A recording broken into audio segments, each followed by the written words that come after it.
Brightburn post-credit scenes hints at darker versions of more DC comic book superheroes. That is a headline on this week's MBE Heroes. And joining us as ever is John. Yes. And what do you make of this, John? I have not seen the film yet, so I don't know anything about the post-credit scenes, but this intrigues me very much. Yes, Stephen, it intrigues me for a whole number of reasons, because there is a whole range of different avenues they can go down with this one. You says you're not minding me spoiling the end credits. Certainly I've don't. tried not to spoil the movie as a whole, Stephen, although it's pretty self-explanatory. You've seen the trailers, you've reacted to the trailers. Yep. They pretty much tell you exactly what happens in the trailers, Stephen, so Certainly you're not missing yeah. much. But the end credit scenes, essentially, it's kind of a cuts to like a YouTube sort of a video. You've got like an Alex Jones style character played by Michael Rooker, and he's hitting off all these headlines of all these crazy things that are going on round about the world. There's a whole host of nefarious characters popping up with superhuman abilities. He mentions a character underneath the water that's causing havoc underneath the water. This is clearly a darker version of Aquaman. And then he mentions, I think, someone getting attacked, a woman going around choking people with, I think, a rope or something. And again, that's clearly a reference to the whip, obviously, Wonder Woman's whip. So the clear implications are that this son of Jor-El, sort of a Superman evil take, has been mimicked with various other DC superhero figures around this universe that James Gunn's put together. I think he produced it. Don't know if he wrote it. I think he did. Right, okay. So that's the implications. We're getting multiple darker tellings of the DC. Now, is this a sign that they're going to try and do an expanded universe with this darker DC sort of an alternate reality? I don't know. It could just be because of James Gunn's inclusion or involvement with it. Yeah.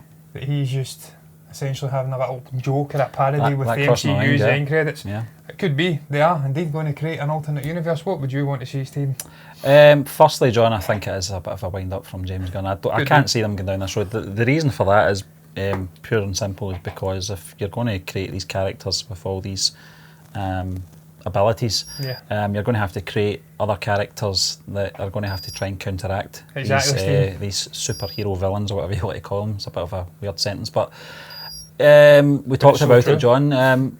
Would that mean that we're going to have a flip side to the likes of the Joker, the Riddler, Lex Luthor coming in there? Exactly. We might get a good Loki. Well, Loki kind of flips in between. Maybe not a good example. Thanos, on the other hand, might get he's not an out-and-out villain either. He thinks he was doing well, but it does sort of beg a question. Or we could have the son of Jor-El little guy, finally see the errors of his way and turn good. Who knows? Because he was completely unstoppable in this movie, Stephen. Or we could see General Zod as well. A good version of him. A good version of him coming through. I've seen it in I've seen it in some of the animated DC stuff, John. That I've watched over the last couple of years, where you're getting these alternate universes with an evil Batman, Superman, Wonder Woman, etc.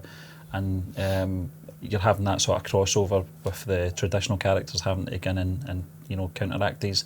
But it does open the question up if it's true, that is. But as I said, I don't think so. I think James Gunn's just having a laugh. Yeah, Stephen, I actually seen an interesting little headline about an animated Batman movie that's coming out from DC. And he looks like an evil, sort of a maniacal Batman. He's carrying the Joker's head around in a lantern. Right, okay. He went a bit mad, so that's kind of a playing into this again. Yeah, it'd be very interesting, Stephen, if they were to go down that route, but you're right. I don't understand or see how they would be able to implement this unless they had the bad guys who are the traditional villains flipping sort of a good guys facing off against the good bad guys. It's all a little bit confusing. Like, as you did say, Lex Luthor, the Joker, becoming good guys and taking them down, perhaps Batman being the ultimate sort of a good figure, it kind of just remains that way and faces off. I don't know. And I think this is going to be something they'll carry on into a cinematic universe. I highly doubt it. I don't think James Gunn's got time to continue producing and writing these stories. He's a very busy man with the Suicide Squad and the Guardians of the Galaxy Volume 3 and the whole cosmic side of the MCU, which he is going to be in charge of. I don't know. I think I'd prefer it just to be a self-contained story. It was a very interesting little dark retelling. I enjoyed it for the most part. A little bit average at the start, painted by numbers horror movie. Once he totally reveals himself to be an evil little git, it goes mental and it becomes quite an enjoyable film after that. Totally unstoppable though. So if they were to somehow do this, they would really have to implement people who could take him down, because he's a and the various little unstoppable bitch. I mean, I thoroughly enjoyed the trailers that we reacted to as well, John. Yeah. And as you said, they were very self-explanatory. That's why I said, I wasn't minding any spoilers, because it kind of plays out the way I think anyway it does in the trailer. Oh, it does. But I'm looking forward to seeing it. But listen, we'll move on to our next article. It's coming from Cinema Blend, and the headline is "All the Reasons Why Black Widow Absolutely Deserves Her Own Movie." I don't really want to read word for word, John. It's quite a long and lengthy article, but there has been some people that perhaps say, is it still worthwhile doing this Black Widow standalone movie now that obviously the events of Endgame have taken place? I think even more so because of the events of Endgame. There was a few things we talked about before we came on air in regards to the character, and when this is going to take place as well, which I think is somewhere in between Civil War or something like that, am I right? Yeah, apparently it's going to take place after the events of Civil War, which confuses me slightly. Yeah. So I don't know how they'll work that. I thought if they were going to delve back, it would have been a bit further than that, but perhaps de-aging, the de-aging, I think there'd be a lot of that done. To say that, I don't think Scarlett Johansson's aged at all. She's not aged too badly. She's actually probably looking better than she did back then, Stephen. Yeah. But you probably need to, if you're going for an origin story. I think you'll have flashbacks though, to be fair. I think they're going to get, those to sort of fill the blanks in, because, we don't know too much about this character, as I'm speaking, on behalf of yourself, John, here, but both of us don't really read much of the comics. We've not really invested in the character as such. All we really know is obviously what we've seen on film, and your natural assumption when they're going to be doing a prequel is going to be an origin story. So if they're going to do that, I think you're going to get perhaps the way they did it with Captain Marvel, sort of going back and forth, etc. But the other thing as well that sort of came from this article was the people that find that maybe it's not necessary. It was something that was that scene with the Red Skull where he knew who her father was, but she didn't. Yeah. Up to that point, I didn't know that either. I didn't know that she didn't know. So there was little things like that, throughout her appearances in the films have been very sketchy up to this point. So this is the reason I think we do need this film. Yeah, Stephen, she's got a very sort of interesting past. It's obviously littered with mystery and stuff like that. She doesn't know her origins, I don't believe. It was almost like, I think, what was that one called? Red something? With Jennifer...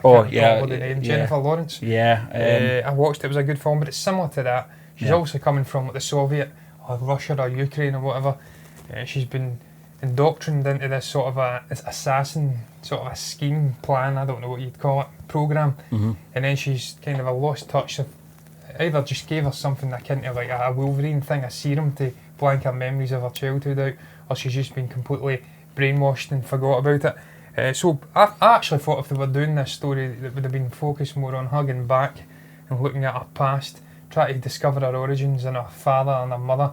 As you did say, they hinted at that in Endgame with obviously Red Skull saying her father's name, and obviously Ronin or whatever the hell he was called at that point. I don't know whether it was Ronin or whether it was Hawkeye, but maybe an amalgamation of the two. He has that bit of dialogue with her and she says, he knows my father's name, so I know that's why he's telling the truth or whatever about the sacrifice. So I thought that was the route they'd go down. It would be more looking back at her younger days, how she became the Black Widow. We obviously meet for the first time in Avengers. Doesn't look as though that's going to be the case, so it's going to be a sort of a thing set after Civil War. I'm actually trying to look at the timeline in the MCU here to find out where that falls. While you're looking for that, John, I'll just mention, I think it's important as well for the relationship between Clint and Natasha as well, that I'm assuming that he might appear in this film. He could. Because I think their relations up to Endgame kind of left me wondering how much love there was between both these characters. I know that they had a lot of backstory between the two of them because they obviously knew each other very well. You see it played out very well as well in Endgame. That scene in the rain, and I think it's Japan they're in. Yeah, it's one of the most heart-wrenching parts of the film for me between the two of them. That he doesn't want that hope, that they can bring things back. And you see that when she's holding his hand. And apart from that, and obviously the climatic scene, with there's not really much emotion between both these characters, so I would like to see more of that as well.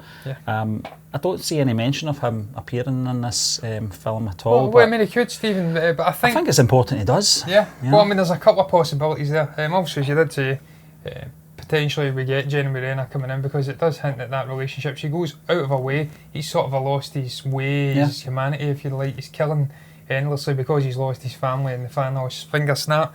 So she goes way out of her way, and that kind of hints at that in the article as well, Stephen. In fact, she's like the ultimate Avenger throughout this 5-year period after the events of Infinity War into Endgame. She's keeping the gang of things together in the Avengers sort of complex. Yeah, certainly is. They're all away. I think they say Steve Rogers is having these group therapy sessions and whatnot.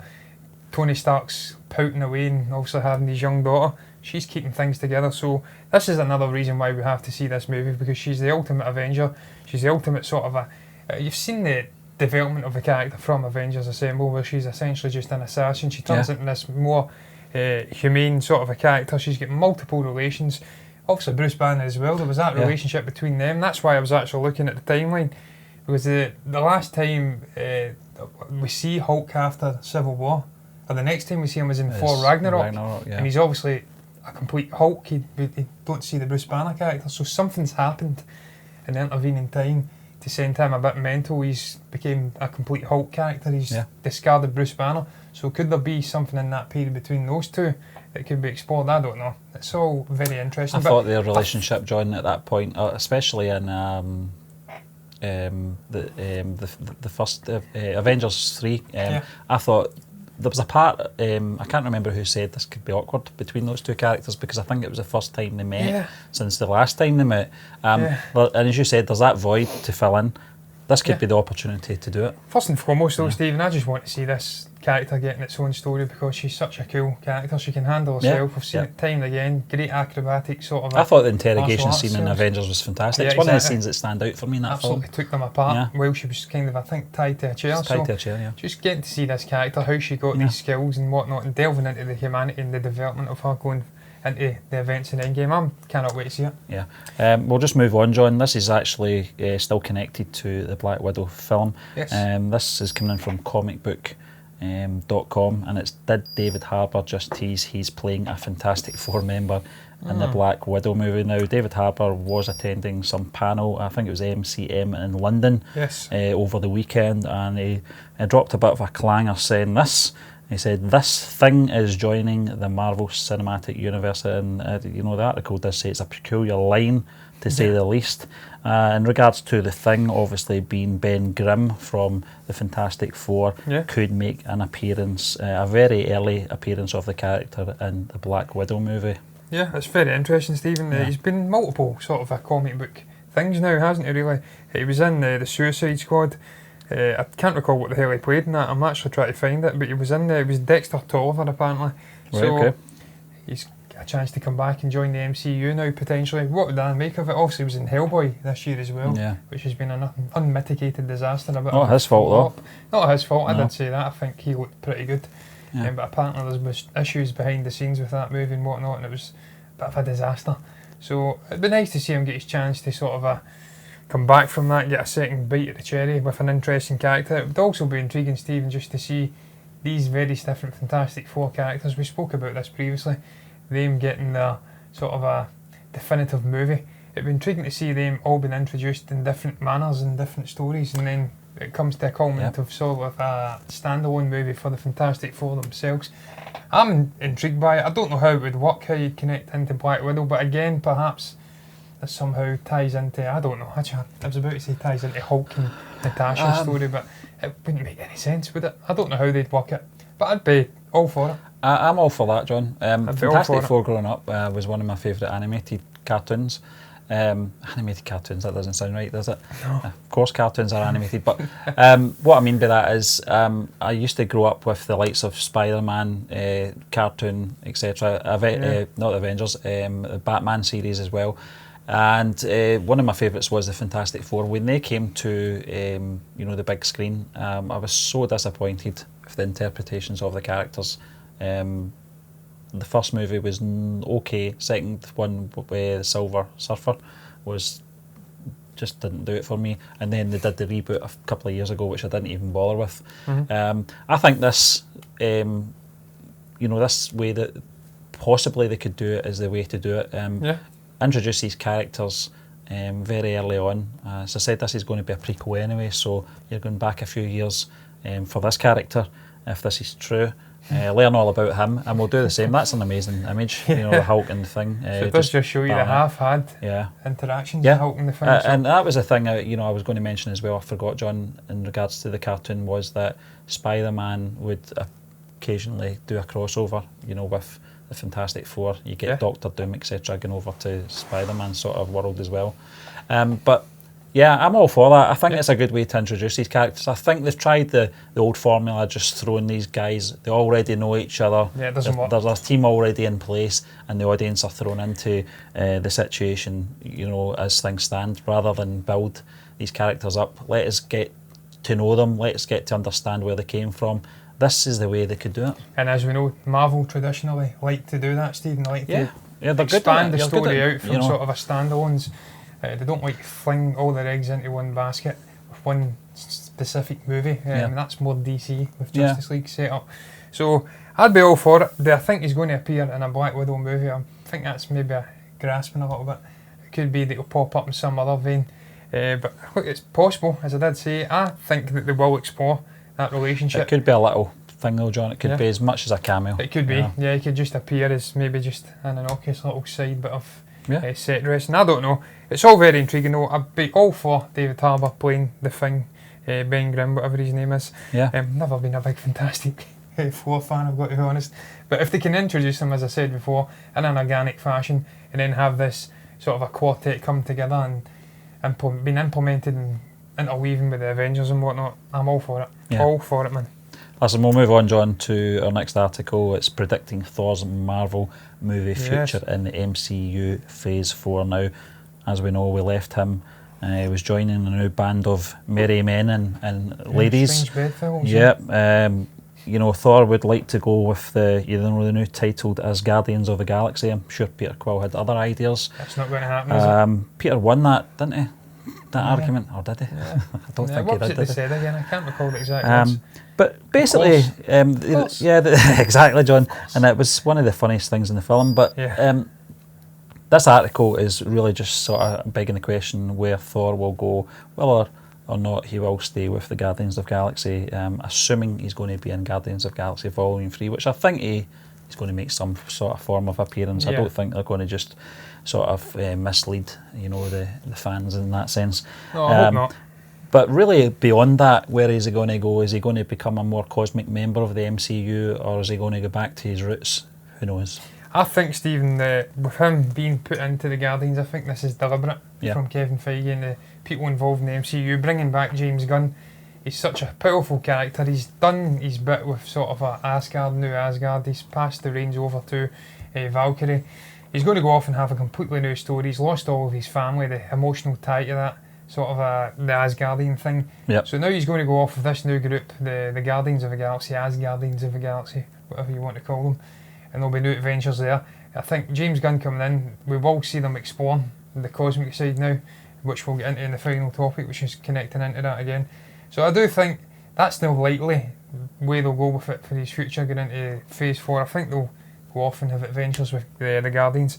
Just because, as you did say, Stephen, what Taika Waititi did with the character in Ragnarok, the way that he made him a more humorous figure. He was very serious and stuffy in the first couple of movies, and then it sort of slowly melded as things have went forward, and he's became more light-hearted and funny. So that fits in with the mood of Guardians. So I would be absolutely delighted to see that continuing, that bickering between him and Quill. Just cannot wait to see what adventures lie in store. James Gunn's going to be writing Volume 3. Can't wait to see what he's got in mind for that. They're saying that he could join the Loki TV show. I think we are both in firm agreement. We don't want to see that. We want to see Loki doing his own thing. Although it would be intriguing, we could essentially get Tony Stark back in that alternate timeline, try to retrieve that Soul Stone. Was it the Soul Stone? It wasn't. No, it wasn't the Soul Stone. It was the Reality Stone, I think, from the Tesseract from obviously Loki. That'd be intriguing, but it's not something I'd want to see. I prefer to see them both having their distinct adventures. And then the other possibility is, of course, 4-4. with Taika Waititi coming back, I think we've seen Tessa Thompson discussing that. Yeah, that's right. She'd heard through like, executives or whatnot in the studio that they were looking to get a script in place. I think it was Men in Black when she was on the set of that, yeah. And that Taika would be intrigued in coming back. So if we can get that guy back, what he did with Ragnarok, it was incredible. Yeah. I'd be delighted to see them all reuniting and going down their story, as long as it's not to the detriment of the Guardians and the further greater MCU. I think you're right though, John. Something you said there actually really piqued my interest. I'd always thought that the sort of change in character of Thor was deliberate on the part of we needed that bridge between the Guardians of the Galaxy sort of tone and the rest of the MCU up to that point, and Ragnarok did that for me. But I never really thought beyond that. Certainly the producers did and the writers did, that they were wanting to take this character off in a new direction after Endgame. Obviously, they planted the seeds in Ragnarok on how that character was going to be portrayed by Chris Hemsworth going forward. Contractually, I was reading the article as well, that I think Ragnarok's given him a new lease of life. I think his contract was up after Endgame. He's not really currently in a contract at the moment, but I think because of the events of Ragnarok and how that film portrayed the character as well, it's really intrigued the actor to consider coming back and doing the character in that sort of tone. I'm very intrigued. I'm very much looking forward to seeing Guardians of the Galaxy Volume 3, but I'm also just as much looking forward to a possibility of a Thor 4 as well. Yeah, Stephen, he actually says there that the working with Taika on Ragnarok gave him a renewed sense of excitement and enthusiasm for the character going forward. So the sky's the limit. I'd prefer to see him going off and doing Guardians of the Galaxy as Guardians of the Galaxy for another movie. That's his direction going forward into the MCU, working with them in the more cosmic side of things.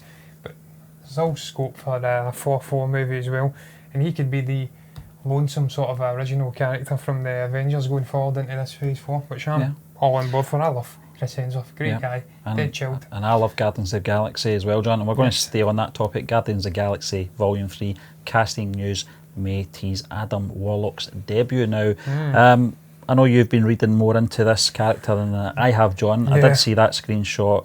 I can't get it up just now. I'm getting adverts all over the place, but I think it was a graphic that someone put together. Yeah, he's it was Zac Efron possibly playing this character, and it looked a very intriguing character as well, John. You described him as well as a sort of cross between a Superman and Captain Marvel character as well. Yeah, Stephen, looking at, I was looking on I think it was on the Marvel wiki or something like that, because I don't read a huge amount of comics, so I'm aware of him vaguely. Adam Warlock, I know he's had brushes with the likes of, I think it's Magus and stuff like that, or Magus, I don't know, I think it's Magus, and I don't know if he's had a brush with Galactus, but he's a very strong character anyway. He's got superhuman abilities, senses, and he can fight. He's borderline immortal at times. He's got a connection to the Soul Stone. He's a very powerful character.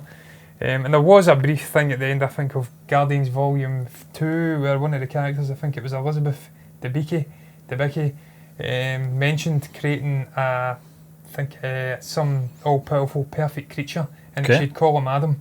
And she was playing Aisha, Queen of the Sovereign, and there's a connection between Aisha and Adam Warlock. Apparently they're sort of twins or something, or there's some connection there anyway.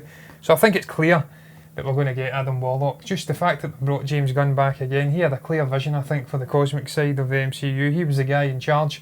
I think the creator of Adam Warlock, I forget what the guy's name is, I was reading about him, he was asked about why he didn't appear in the Infinity Saga, because Adam Warlock was heavily involved in the Infinity Saga in the comics, and he says it was down to the vision of Feige and obviously James Gunn, that they were dealing with the cosmic side, and he would make an appearance at some point, but it wasn't up to him basically. So I do think we will get this character coming in. I don't know how he's going to mesh into the story. Perhaps Aisha goes off, and I can't recall what the name of the group is that creates him, but it's this sort of a consortium creating him for evil intents. But obviously the links are already there, as small as they are, John. This is very similar to the Easter egg that we got at the end of Endgame for Captain Britain as well.